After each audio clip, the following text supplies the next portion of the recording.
TVT au cœur de l'information.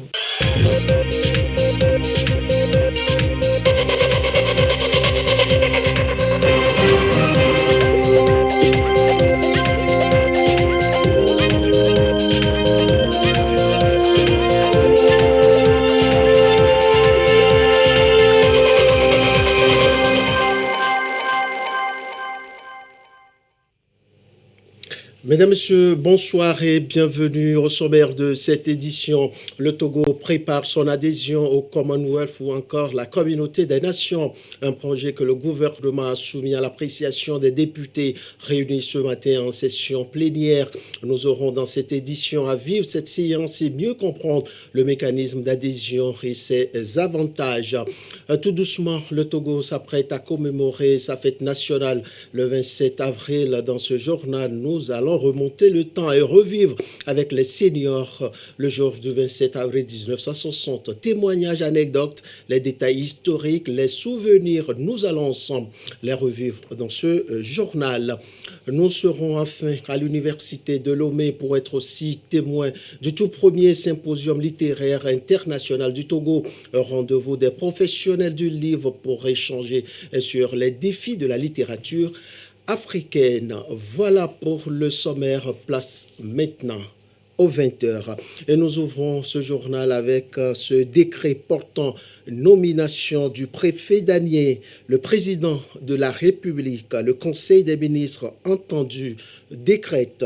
Article 1er est nommé préfet Danier, le colonel Souley Abdelrahman, officier de gendarmerie. Article 2, toutes les dispositions antérieures contraires sont abrogées. Article 3, le ministre de l'administration territoriale et du développement des territoires et le ministre de l'économie et des finances sont chargés chacun en ce qui le concerne de l'exécution du présent décret. À l'Assemblée nationale ce matin, l'idée d'adhésion du Togo au Commonwealth a été présentée aux députés réunis en séance plénière. Un projet ambitieux pour le pays qui compte ouvrir son champ politique stratégique vers cette communauté des nations. Avant de notifier leur accord, les députés ont également eu droit à la présentation des avantages pour le Togo. La séance plénière a été présidée par Yawadi Bodichegan, présidente de l'Assemblée nationale. Compte rendu de la plénière avec Christine Peteki à l'Oudé.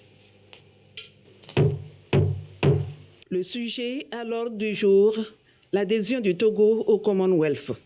Le processus est en bonne voie. Adhérer au Commonwealth, c'est rejoindre 54 États et alliés. Des avantages en perspective.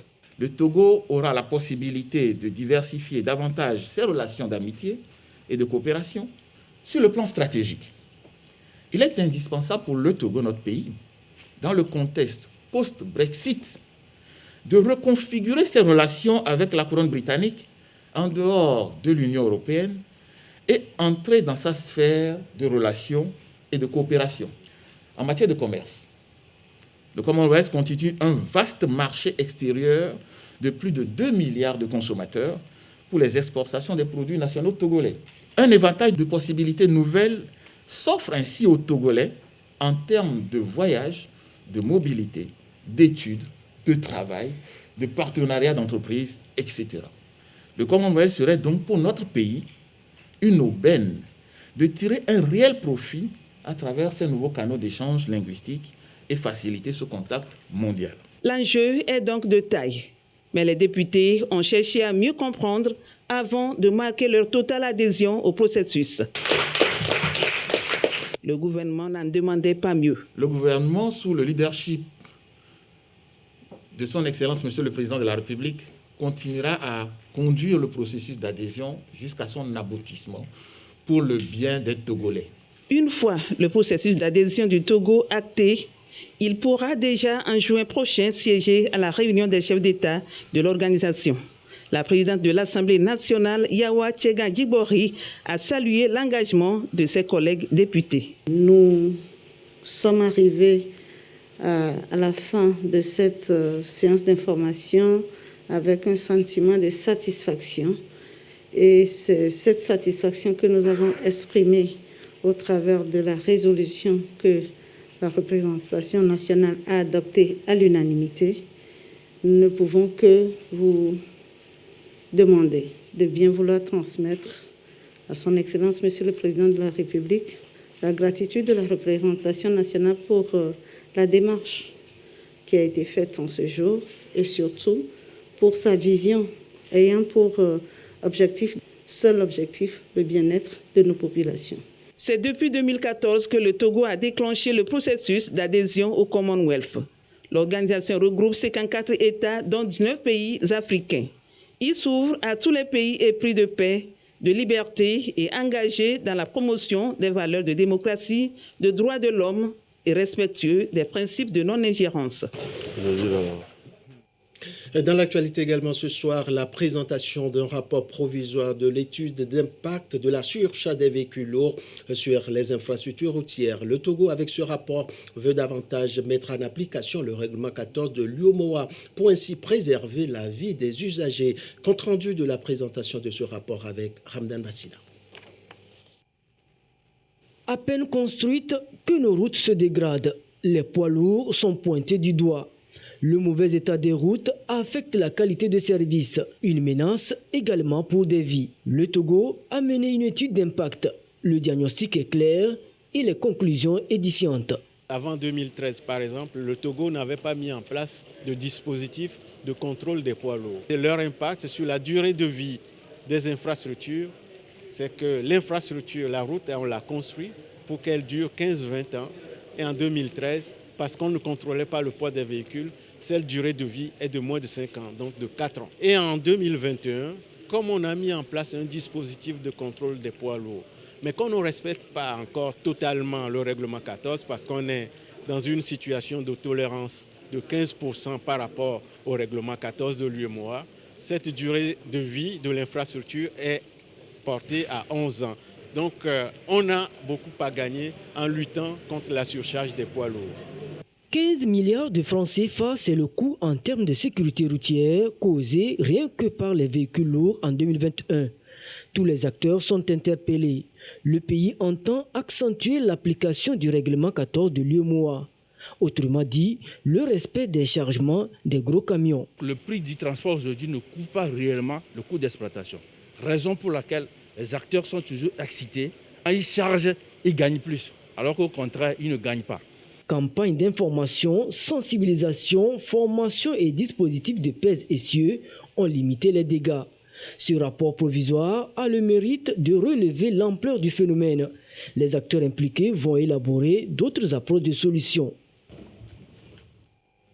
Et comme annoncé en début de cette édition, nous allons maintenant vous faire vivre la période du 27 avril 1960. Dans le sujet qui va suivre, les témoins de l'événement nous racontent leur histoire, des faits curieux, des anecdotes, retour sur événement avec les seniors dans ce dossier de la rédaction signé Abouzadadia, commentaire Antoinette Omao. Va voir. Que dis-tu de la nuit? La nuit est longue, mais le jour vient. Une référence célèbre et symbole de la proclamation de l'indépendance du Togo. Le 27 avril 1960, jeune élève, c'est à la radio que André Kouévi avait suivi la proclamation de l'indépendance. La proclamation a eu lieu autour de minuit. Et Sylvanus Olympio a fait la fameuse déclaration. Karsa Tchasseux, médecin généraliste à la retraite. En 1960, il était lui aussi au lycée moderne de Sokodé. Les souvenirs sont vagues, mais parfois précis. En 1960, voilà. Moi, je commandais, petit garçon que je suis, je commandais les drapeaux, la montée des drapeaux. Chaque matin. Le 27 avril, à Blazistraja et autres là, c'était très répandu. Ce matin, je me suis mis à chanter une chanson d'animation.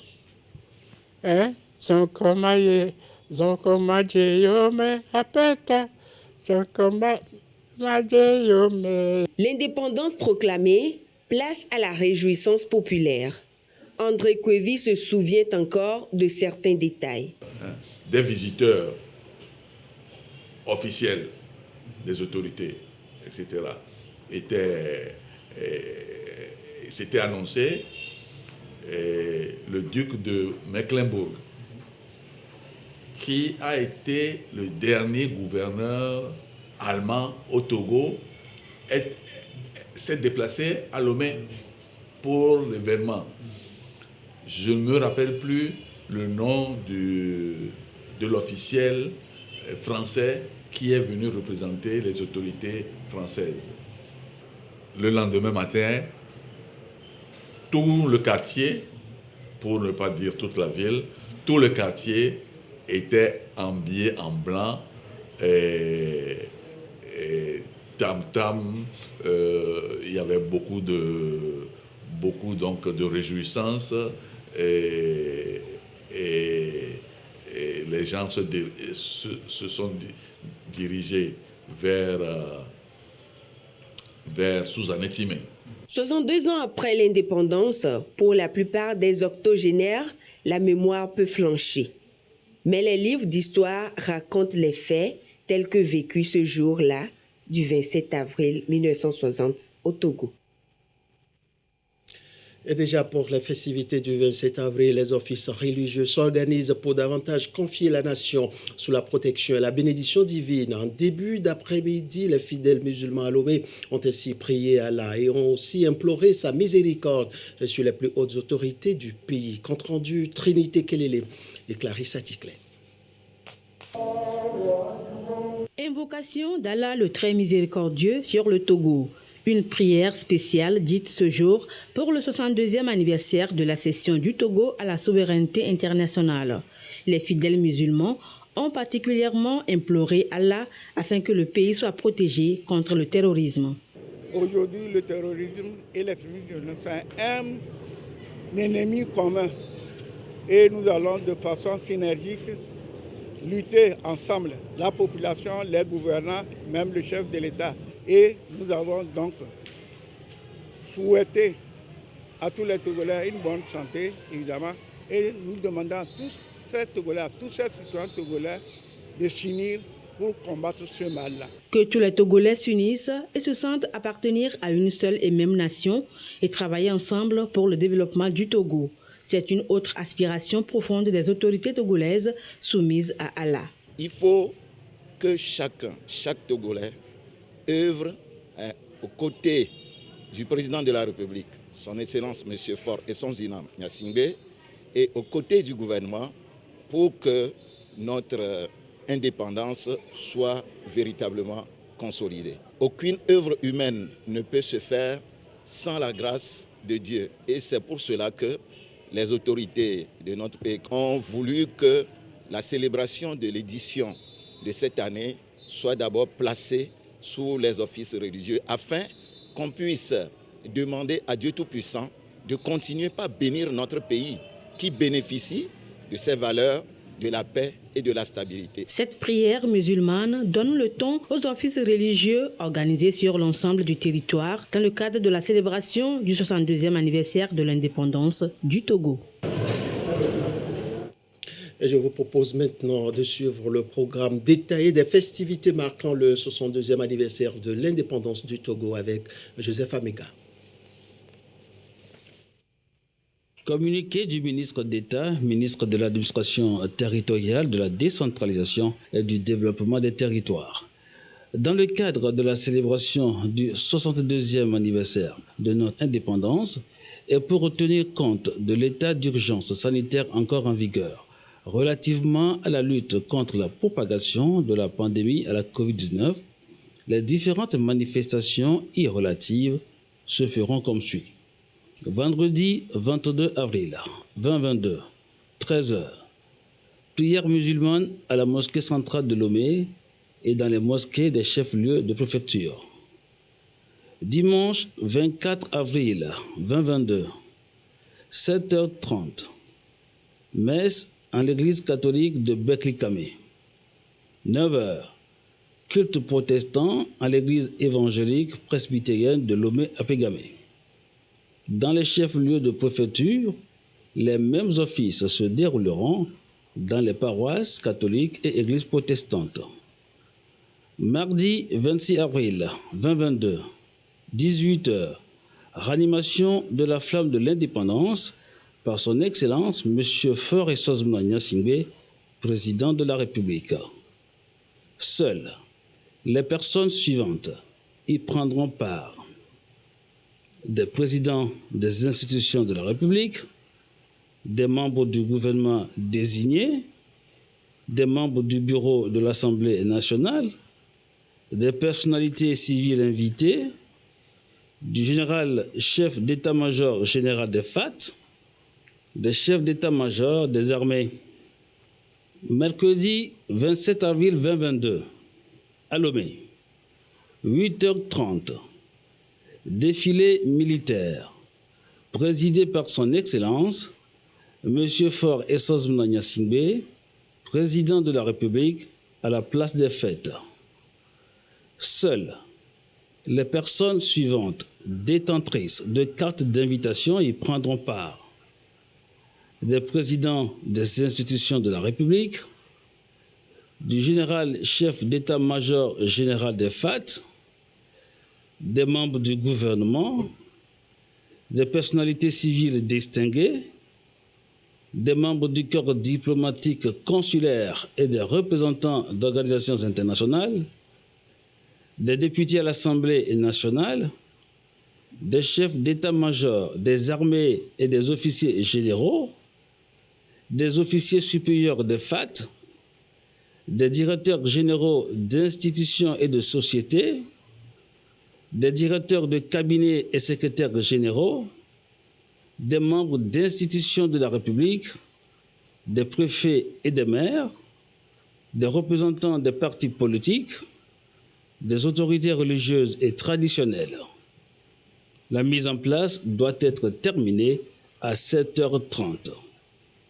Dans les chefs-lieux de région, 7h, défilé militaire par des éléments des forces de défense et de sécurité présents. Seules les personnes suivantes y prendront part: des préfets, des députés à l'Assemblée nationale présents, des maires, des conseillers municipaux, des responsables administratifs, des responsables des partis politiques, des chefs de canton, des responsables religieux. Fête à Lomé, le 22 avril 2022, le ministre d'État, Payadoa Boupessi. Merci Joseph Amega. L'actualité hors du Togo au Mali devant le Conseil de la Transition. Le Premier ministre Choguel Maïga a présenté les avancées de sa feuille de route et s'est engagé à respecter l'agenda des 2 ans de la transition. Reportage. Au Mali, la patience du gouvernement de transition semble avoir atteint sa limite. Le Premier ministre installé par les militaires a annoncé que le calendrier de transition de 2 ans retenu par le président transitoire était engagé. La visite en mars au Mali du médiateur de la CEDEAO pour la crise malienne n'aura pas suffi à faire fléchir l'armée au pouvoir depuis près d'1 an maintenant. La preuve est faite par A plus B qu'on ne peut pas aller en deçà des 24 mois, sauf si on décide de reporter ou de ne pas faire jusqu'au bout certaines actions. Le pays est mis sous pression par la CEDEAO qui appelle les militaires à rendre rapidement le pouvoir aux civils et à organiser des élections en 16 mois maximum. Mais Bamako campe sur ses positions. Les discussions et négociations avec l'instance sont restées jusque-là peu fructueuses. Nous avons espéré de semaine en semaine trouver un accord avec la CEDEAO pour rentrer dans une procédure d'accélération. Mais nous sommes arrivés à un point où nous avons perdu, entre guillemets, 3 mois de discussion. Et aujourd'hui, nous avons décidé de ne plus attendre. Le Mali fait en outre l'objet de lourdes sanctions économiques décidées par la CEDEAO. Un embargo qui viole les propres textes de l'organisation, selon le Premier ministre malien, ce dernier dénonçant le fait du prince, tout en assurant que malgré les tensions, le contact avec la CEDEAO n'était pas rompu et que de nouveaux pourparlers étaient prévus dans les prochains jours. Au Togo, bonne nouvelle pour les apprenants de l'IFA de Elavagnon qui auront désormais la possibilité de bénéficier des financements pour s'installer une fois la formation terminée. Une garantie qui découle de la signature de partenariat entre la NPGF et les premiers responsables du centre de formation. Compte rendu, Sylvain Abdou. Le lien est aujourd'hui scellé entre l'IFAD, Institut de formation en alternance pour le développement aquaculture, et l'Agence nationale pour la promotion et de garantie de financement des petites et moyennes entreprises, ANPGF.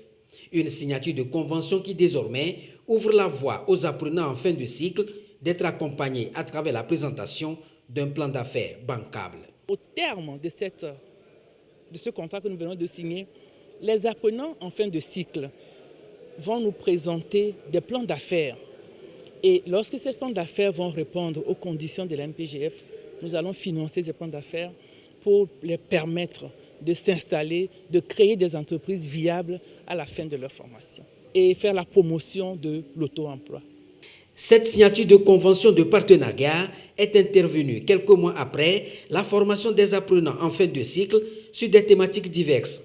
Entre autres, la démarche administrative pour la création d'entreprises, les techniques d'élaboration d'un business plan, la gestion financière et la recherche de financement. L'ambition, c'est d'aider les apprenants à mieux s'insérer. Pour faire l'insertion professionnelle des apprenants, il nous faut des moyens. Qui parle de moyens parle de crédit. Qui parle de crédit parle d'un plan d'affaires bancable qui doit être accompagné. Et nous pensons qu'avec l'ANPGF, le pari sera gagné. Ils ont passé 3 années de formation à l'Institut et aujourd'hui, ils sortent nantis d'un diplôme d'aquaculteur professionnel. Au Togo, il n'y en avait pas. Nous sommes avec la toute première promotion qui va sortir d'ici 3 mois. L'engagement des deux structures, c'est d'accompagner les jeunes apprenants pour faciliter leur insertion professionnelle. Ceci pour davantage contribuer au développement de la filière aquacole en matière de production, de transformation et de commercialisation. Et pendant ce temps, à Lomé, le cabinet NBF Consulting se propose également d'assister les jeunes porteurs d'idées pour asseoir leur entreprise. L'information est partagée aux journalistes lors d'un point de presse. Compte rendu, Sandra Ziagbe. Un projet, un sourire, une haute manche d'opportunités de financement des projets portés par des jeunes. Le cabinet NBF Consulting est dans cette vision, porter assistance aux jeunes entrepreneurs togolais porteurs d'initiatives privées. Les financer, les orienter et les former, NBF Consulting s'y engage. À travers ce projet, nous visons à aider plusieurs personnes qui sont dans le besoin de réaliser leurs rêves. Un projet, un sourire vient en aide à toute personne voulant créer sa société ou bien son entreprise. Et cela résout le problème de manque de financement, de manque d'accompagnement, de suivi. Pour cette première vague et sur 4 mois, 4000 projets sont attendus pour être étudiés. Ceux retenus seront financés et accompagnés pour booster le secteur entrepreneurial togolais. Les conditions d'éligibilité, c'est d'abord de rédiger le projet. Et quand qui parle de projet, parle de budget, parle de sondage, parle de tout ce qui va avec, pour nous aider aussi et nous faciliter la tâche de savoir un peu ce que vous attendez de nous et de ramener le financement adéquat pour cela. L'accompagnement va se faire en fonction du budget de chacun et en fonction du sondage qu'on aura à faire sur le marché. Plusieurs secteurs d'activité sont pris en compte et seront tous financés à hauteur de millions avec un taux d'intérêt annuel de 25%. Le cabinet NBF Consulting fait dans le conseil en investissement, dans l'immobilier, l'agriculture, le transport. Il est créé en 2016 au Togo. Et dans le reste de l'actualité, le Togo revit ses traités, conventions, accords ratifiés, lui permettant de mobiliser des ressources financières pour lutter contre la dégradation de l'environnement. Un exercice aussi important aujourd'hui pour définir de nouvelles stratégies de sauvegarde de la biodiversité. Compte rendu, Antoinette Omo-Vovo. Le Togo est signataire de plusieurs accords internationaux liés au climat. Des accords qui ont permis au Togo d'avoir des financements pour lutter contre la dégradation de l'environnement, le changement climatique. Aujourd'hui, il est question de mettre à jour les différents documents, une sorte d'inventaire sur les avancées et les faiblesses. Depuis un certain nombre d'années, toutes les conventions sont gérées de manière non coordonnée et c'est pour cela que le ministère a tenu à organiser la gestion des conventions et accords multilatéraux auxquels le pays est parti. Regarder aujourd'hui au plus près ces traités et conventions, c'est une occasion de réadapter les moyens de lutte aux réalités du terrain. Cette mission qui va aboutir aujourd'hui va nous permettre de pouvoir asseoir une coordination efficace de l'ensemble des conventions, accords, traités internationaux en matière d'environnement auxquels le pays est parti et faire en sorte que le pays puisse être habilité à mobiliser davantage de ressources financières pour appuyer les priorités du développement qui sont contenues dans la feuille de route gouvernementale 2025. Sauvegarder aujourd'hui les ressources naturelles, une urgence pour les différents acteurs de l'environnement. Appliquer les recommandations revient à mettre l'accent sur l'action. Le corps des gendarmes en République togolaise continue de s'agrandir. Vous le verrez d'ailleurs en image. La prestation de serment des nouveaux agents de Pukara. Ils ont promis servir la nation en obéissant aux tests de loi. Nestor Mouzou.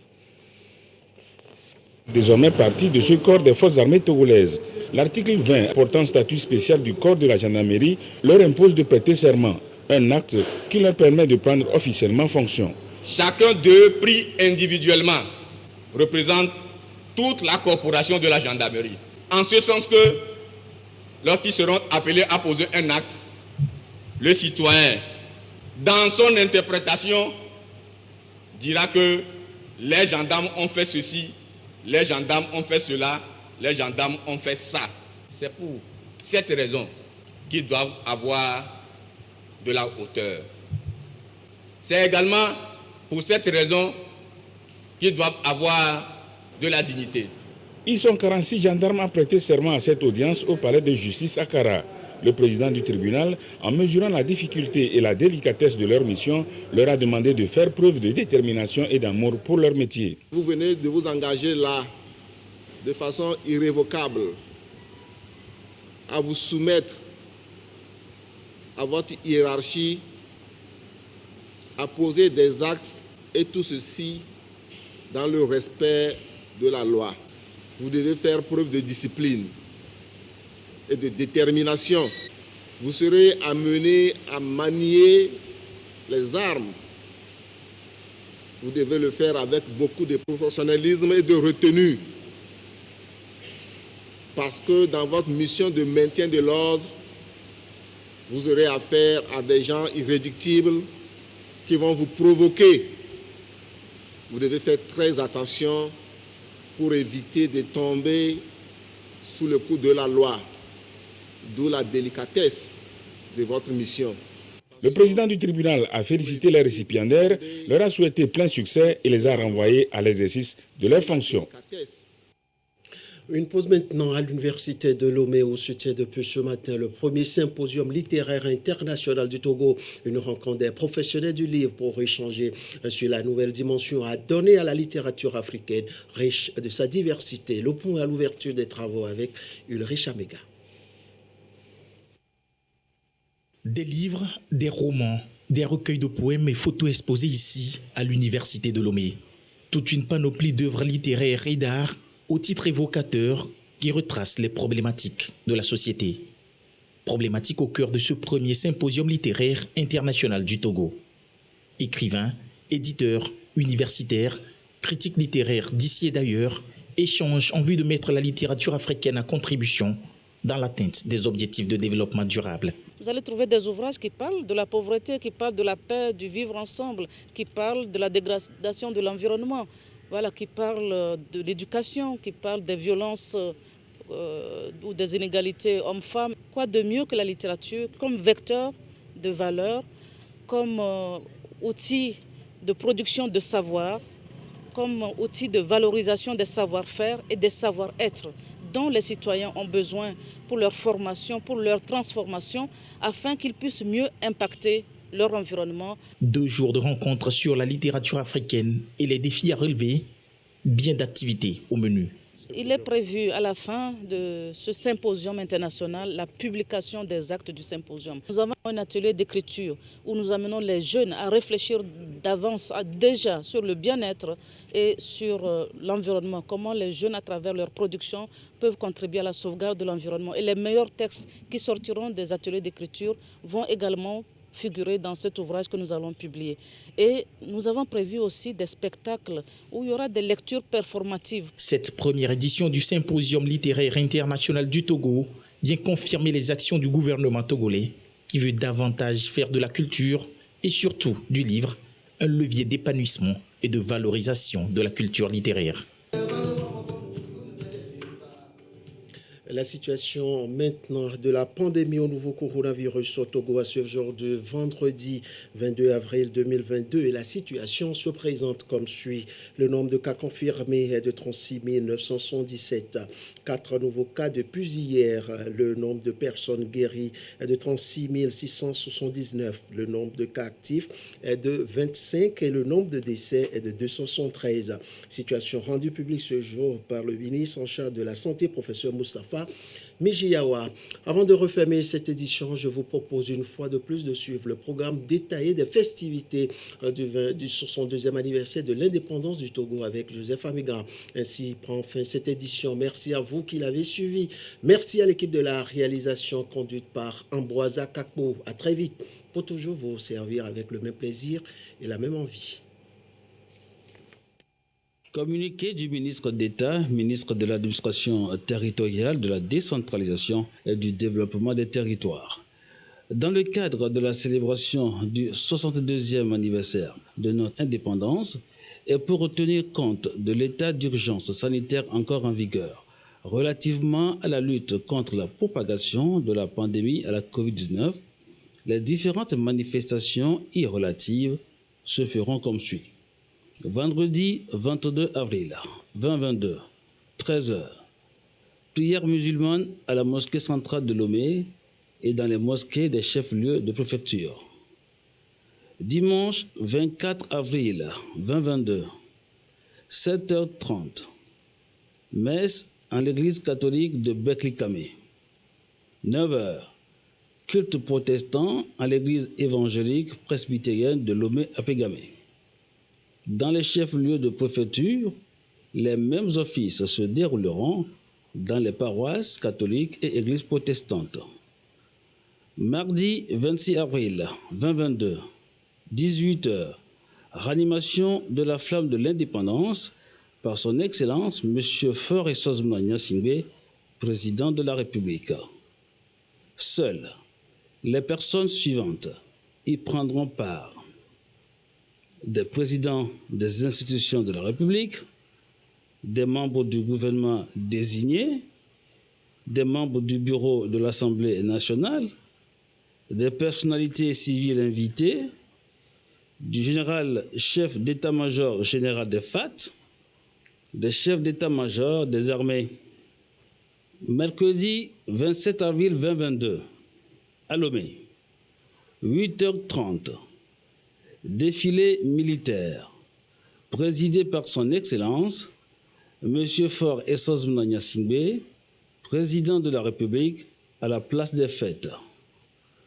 Seules les personnes suivantes, détentrices de cartes d'invitation, y prendront part: des présidents des institutions de la République, du général chef d'état-major général des FAT, des membres du gouvernement, des personnalités civiles distinguées, des membres du corps diplomatique consulaire et des représentants d'organisations internationales, des députés à l'Assemblée nationale, des chefs d'état-major des armées et des officiers généraux, des officiers supérieurs des FAT, des directeurs généraux d'institutions et de sociétés, des directeurs de cabinet et secrétaires généraux, des membres d'institutions de la République, des préfets et des maires, des représentants des partis politiques, des autorités religieuses et traditionnelles. La mise en place doit être terminée à 7h30. Dans les chefs-lieux de région, 7h, défilé militaire par des éléments des forces de défense et de sécurité présents. Seules les personnes suivantes y prendront part. Des préfets, des députés à l'Assemblée nationale présents, des maires, des conseillers municipaux, des responsables administratifs, des responsables des partis politiques, des chefs de canton, des responsables religieux. Fête à Lomé, le 22 avril 2022, le ministre d'État, Payadowa Boupessi.